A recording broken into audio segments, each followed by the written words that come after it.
Brasil não conseguiu cumprir acordo internacional para reduzir o número de morte materna em 75%.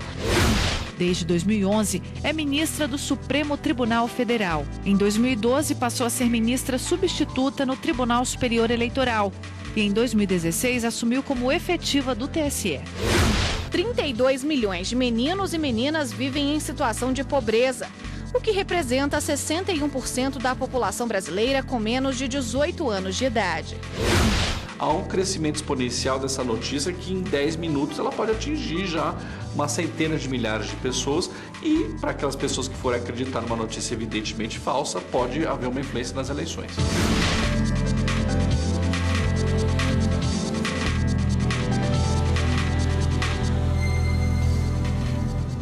Boa tarde. Boa tarde.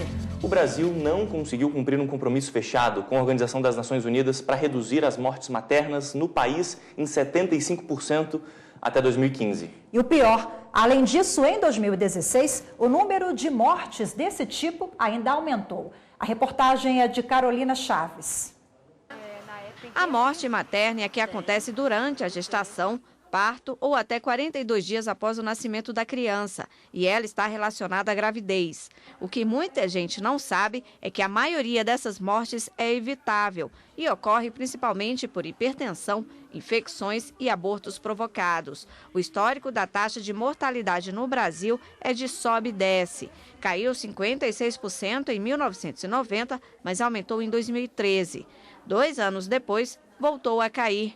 Mas em 2016, o número de mortalidade de mães subiu novamente. Em 2000, o Brasil firmou um compromisso, um pacto com a ONU para reduzir 75% as mortes maternas até 2015. A meta era limitar o número a 35 óbitos a cada 100 mil nascidos vivos. Mas em 2015, esse número foi quase o dobro e ficou em 62 mortes por 100 mil nascidos vivos. As regiões Norte e Nordeste têm as maiores taxas de mortalidade. O índice do estado do Amapá, por exemplo, é de 141,7 e se compara a países como Butão e Argélia.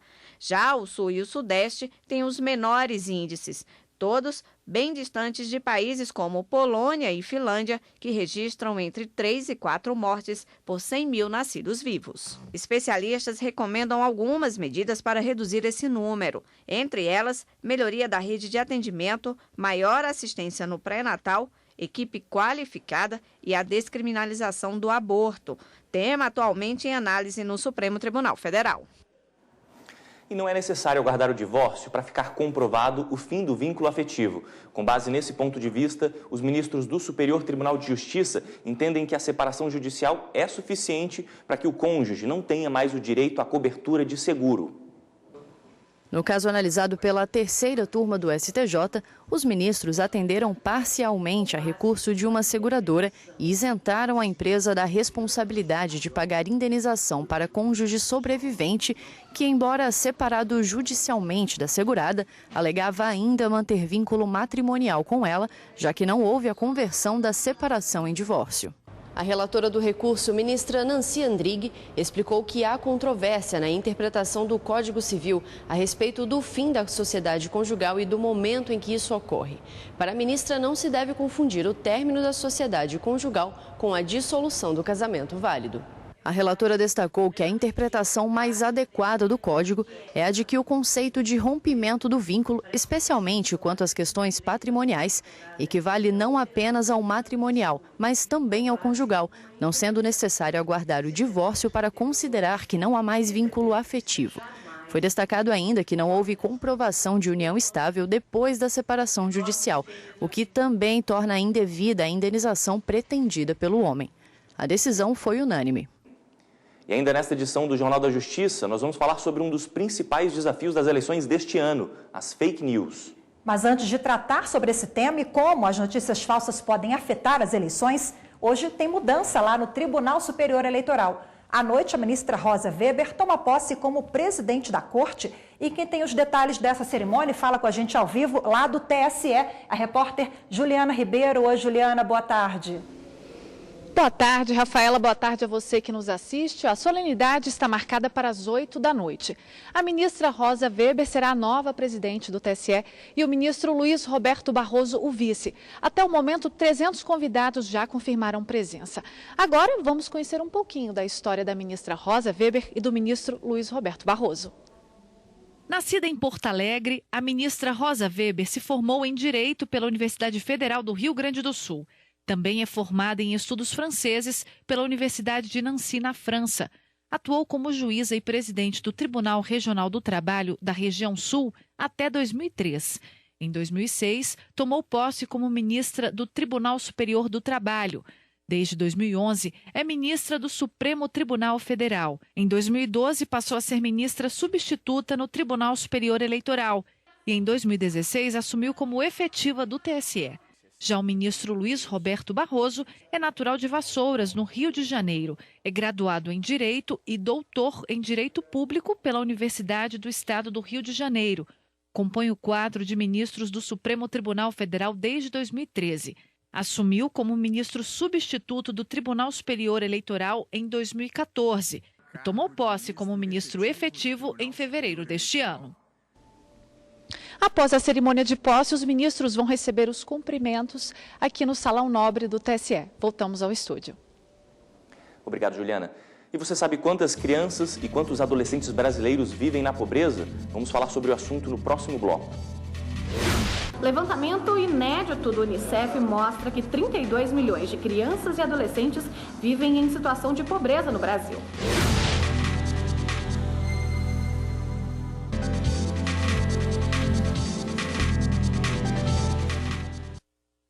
E o plenário do Conselho Nacional de Justiça se reuniu nesta terça-feira para mais uma sessão de julgamentos.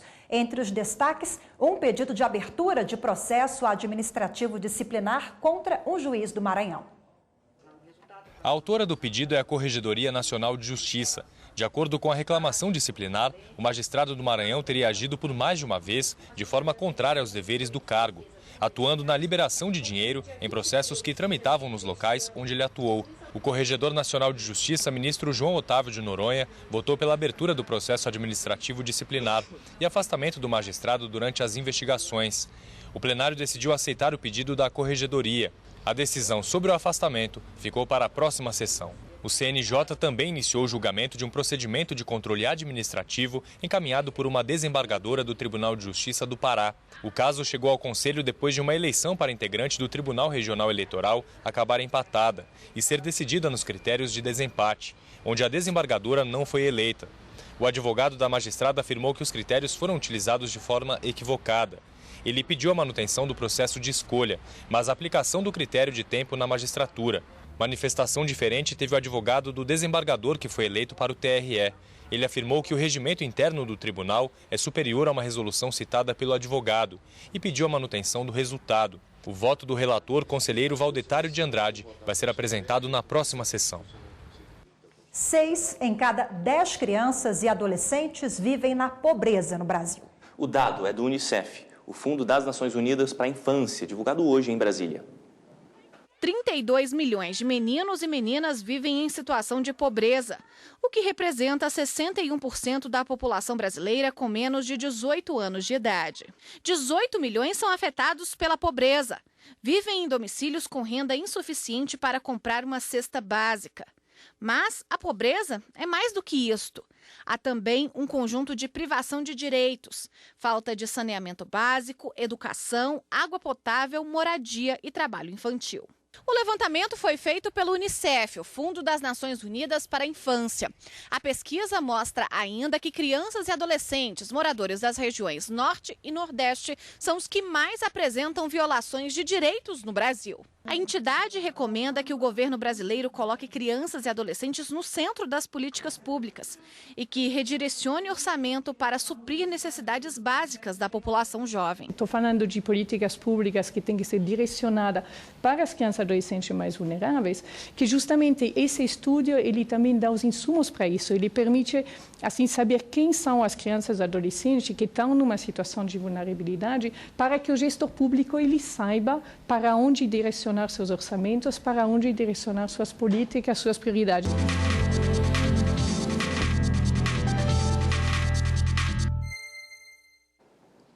E para falar sobre o assunto, a gente recebe a advogada e membro da Comissão de Defesa da Criança e do Adolescente da OAB-DF, Cristine Jacarandá. Boa tarde, doutora. Boa tarde, Galton. Boa tarde. Boa tarde. Uma pergunta. A gente falou no começo, 6 em cada 10 crianças e adolescentes vivem na pobreza. É muito alto esse número, né? É muito alto. É um número assustador.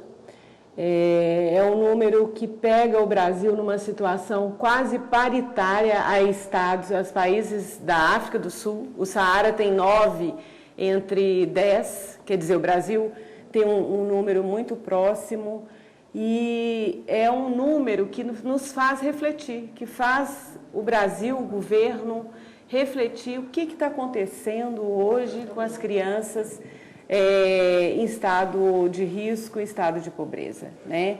40% das nossas crianças e adolescentes estão nesse quadro de pobreza, são identificadas dentro desse quadro de pobreza. E não é falta de comunicação, não é falta de identificação. Nós temos aí a Unicef como guardador desses dados, como nós podemos ver no vídeo. Nós temos o Banco Mundial, o grupo do Banco Mundial, que lançou o ano passado dados sobre essas questões, que identificam essas crianças no Brasil em situação de extrema pobreza. Então, é um chamado agora a um momento de reflexão. O que fazer com esses dados? Precisamos agir também, né? Porque todos os dados levam a essa estatística terrível que nós vimos, mas como atuar, então, além da reflexão?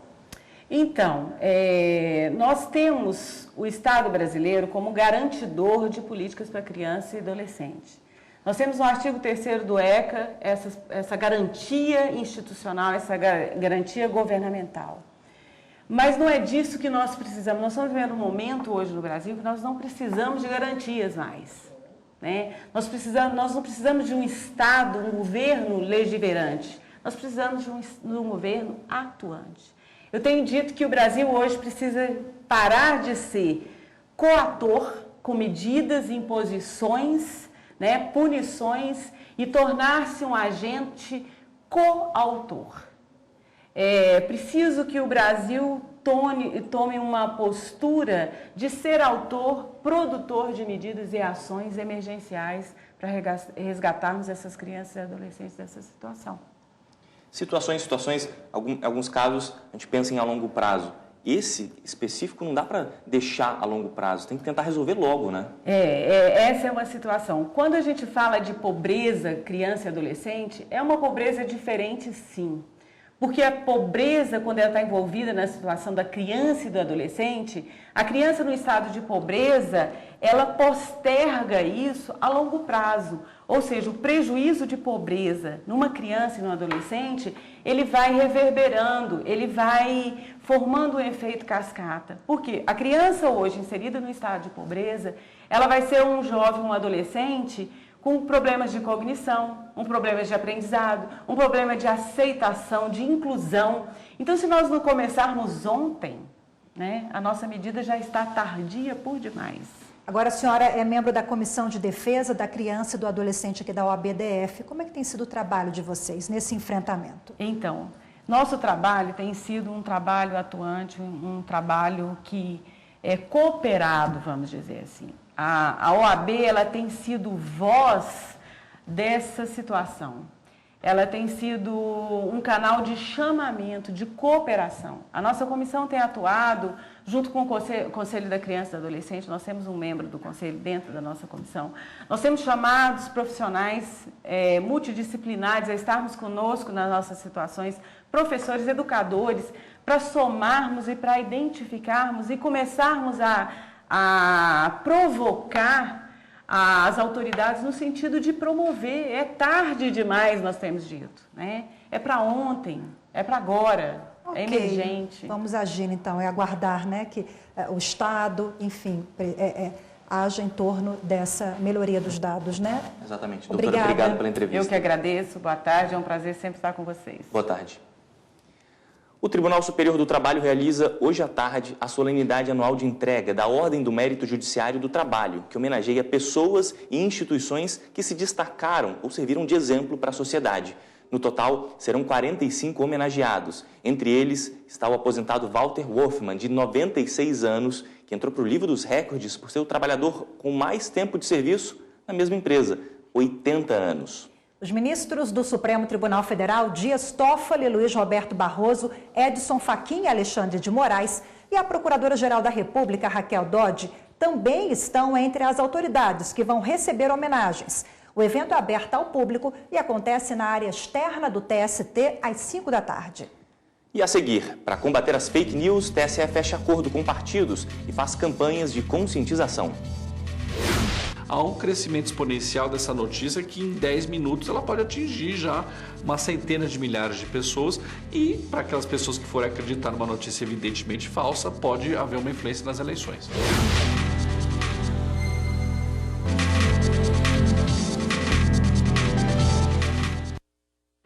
Todas as candidaturas políticas devem ser registradas no Tribunal Superior Eleitoral até amanhã, dia 15 de agosto. Quem perder esse prazo não pode concorrer às eleições de 2018, marcadas para o dia 7 de outubro, primeiro turno, e para o dia 28 de outubro, no segundo turno.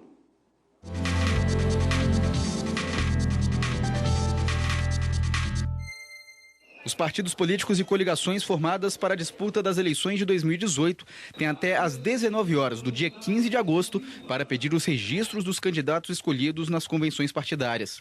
Para terem os registros deferidos pelos tribunais eleitorais, os candidatos devem cumprir todas as exigências para serem eleitos. Caso contrário, podem ter o registro negado. As situações que podem tornar um candidato inelegível estão previstas na legislação eleitoral.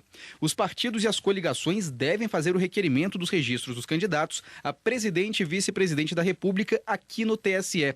Já os candidatos a outros cargos devem ser registrados nos tribunais regionais eleitorais. Todo cidadão brasileiro pode se candidatar se estiver em dia com a Justiça Eleitoral e em pleno exercício dos direitos políticos, for filiado a um partido e escolhido em convenção. Na atual conjuntura, não é admitido o candidato que não tenha sido escolhido em convenção e que não seja filiado. Então, são duas condições básicas para quem quer se candidatar. Se o partido não fizer o registro do candidato, ele mesmo ainda tem 48 horas para fazer isso individualmente. O legislador fez uma previsão, de que se houvesse lapso, o esquecimento por parte do partido ou da coligação ao requerer o registro de um ou outro candidato, esse candidato esquecido, ele tem a seu favor um prazo legal também de 48 horas da publicação do edital que a Justiça Eleitoral faz com a lista dos candidatos que tiveram seu registro apresentado à Justiça Eleitoral. O candidato com registro subjúdice pode fazer campanha eleitoral e até ter o nome mantido na urna eletrônica, mas só enquanto estiver sobre essa condição. E por falar em eleição, as fake news são uma preocupação da Corte Eleitoral. Para combater as notícias falsas, o TSE fechou um acordo com os partidos e tem feito campanhas de conscientização. As fake news, além de prejudicarem o processo eleitoral, também podem causar danos pessoais. As fake news ficaram mais evidentes há 2 anos durante a disputa presidencial nos Estados Unidos. Foi uma explosão de notícias falsas. Elas chegaram a ser mais compartilhadas do que as verdadeiras, uma preocupação mundial. Aqui no Brasil, a mobilização é grande para evitar que boatos e mentiras se espalhem, principalmente em pleno ano de eleição. Um caso recente de divulgação de fake news no ambiente político foi o da Marielle, assassinada no início do ano no Rio de Janeiro. Logo após o crime, uma enxurrada de notícias falsas denegrindo a imagem da vereadora foram divulgadas e compartilhadas. A família de Marielle buscou a justiça para que os envolvidos sejam responsabilizados. Nós constatamos que houve calúnia contra a pessoa morta. Vários comentários que foram publicados e compartilhados nas redes sociais ofendiam a honra e a memória da vereadora Marielle Franco. E o Código Penal tem um tipo legal para prever a proteção da honra da pessoa que já faleceu, e o Código Civil também prevê a proteção do direito à personalidade da pessoa morta. De acordo com uma pesquisa feita pela Universidade de São Paulo, só em junho deste ano, 12 milhões de pessoas compartilharam fake news ligadas à política, e este número pode crescer com a proximidade das eleições em outubro e influenciar o eleitor. Há um crescimento exponencial dessa notícia que em 10 minutos ela pode atingir já uma centena de milhares de pessoas e, para aquelas pessoas que forem acreditar numa notícia evidentemente falsa, pode haver uma influência nas eleições. Para barrar as fake news e impedir que informações falsas e minimizar o impacto delas nas eleições deste ano, o Tribunal Superior Eleitoral divulgou vídeos para orientar e alertar a população para a notícia falsa. O TSE também firmou o acordo com partidos políticos e tem discutido com o Ministério da Defesa, Agência Brasileira de Inteligência e Exército estratégias para receber denúncias e promover a retirada das fake news no período eleitoral. Muito embora nós tenhamos a promessa de que, diante de uma fake news detectada, as empresas de difusão dessas notícias, redes sociais, elas vão retirar imediatamente essa notícia, nós eventualmente podemos contar com uma certa resistência. Nós sabemos que o cumprimento do direito não é algo historicamente espontâneo, pelo contrário, as pessoas descumprem o direito, daí a necessidade da intervenção da Justiça. Daniel tem a função de monitorar informações falsas na internet e trabalha para alguns partidos políticos. Ele diz que os criadores dessas notícias têm uma estratégia para prender a atenção pelo título da notícia e, na maioria das vezes, compartilhar sem ler o conteúdo. Se o título for suficientemente agressivo, ele vai ser imediatamente compartilhado. E esses criadores são responsáveis por fazer isso. E esses criadores mandam para os difusores, que são os responsáveis por colocar aquela notícia na rua. Depois de totalmente estruturado, aí ele vai para grupos e a partir desses grupos eles vão para outros grupos de família. E quanto mais alarmista, às vezes quanto mais mentirosa, por mais absurda que a notícia pareça, mais a pessoa se sente mais compelida a compartilhar. Mas, em meio a esse enfrentamento às fake news, é preciso ter cuidado, não ferir o direito constitucional da liberdade de expressão. A própria definição de fake news ela é muito vaga, né? Não existe um consenso sobre isso. Então a definição na Alemanha é de uma forma, se ela for muito abrangente, qualquer coisa pode acabar sendo enquadrada como fake news. Uma notícia incompleta, uma versão de um fato um pouco diferente. Então esse tipo de coisa, se for enquadrado como fake news, pode cercear o discurso e restringir a liberdade de expressão. Como ainda não há legislação específica para fake news, a saída é educar a população. A orientação básica é checar fontes, autores, datas da publicação. Uma espécie de trabalho investigativo mesmo, antes de compartilhar. E a partir de hoje, todos os trabalhadores com direito à cota do PIS podem sacar o benefício. Mais de 20 milhões de brasileiros poderão fazer o saque até o dia 28 de setembro. O valor total ultrapassa 29 bilhões de reais. Tem direito às cotas do PIS o trabalhador cadastrado no fundo PIS/PASEP entre 1971 e 4 de outubro de 1988 e que ainda não sacou o saldo total de cotas na conta individual de participação. A Caixa orienta que os trabalhadores consultem o site da Caixa, que aparece aí agora na sua tela para você, para verificar se tem direito ao benefício, o valor a receber e também as formas disponíveis para o pagamento. E como tem muita dificuldade para organizar o próprio orçamento, né? Pensando nesse público, a Escola Superior da Magistratura, em Maceió, criou um curso de educação financeira. Será que o brasileiro sabe controlar as suas finanças? Será que as pessoas sabem fazer um orçamento? A gente veio até aqui, o centro de Maceió, para tirar essas dúvidas. Mais ou menos, mais ou menos. Porque às vezes não falta tempo para organizar, né? Que eu planejo todo mês as minhas compras, o meu crédito e os débitos. O pai de família nunca pode dizer que é uma pessoa organizada, porque depende de outras pessoas. Eu faço o orçamento anual de quanto eu ganho versus o que eu gasto. Nunca gasta mais do que ganha? Não, jamais. A senhora faz orçamento? Não. Eu vou embora e vou gastando. Não dá para organizar, acabou.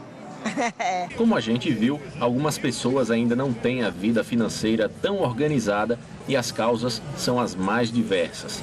E foi pensando em ajudar essas pessoas que a Escola Superior da Magistratura resolveu oferecer o curso de educação financeira. A gente foca sobre os princípios da educação financeira, os inimigos da tua educação financeira, consumismo, juros compostos, os amigos, né, as armas que você pode usar para ter um pouco mais da educação financeira, planejamento, disciplina. Para Dixon, a educação financeira deveria ser algo obrigatório desde cedo nas escolas. Países como Singapura, por exemplo, um dos tigres asiáticos, as pessoas preparam as crianças desde pequeno com a educação financeira. É muito legal, porque os resultados na vida delas são bem melhores do que aqui no Brasil. O Cláudio Fernandes disse que é bem organizado com relação a gastos e orçamento. Ele lembra que os ensinamentos vieram de casa. Fui educado através da minha mãe, né?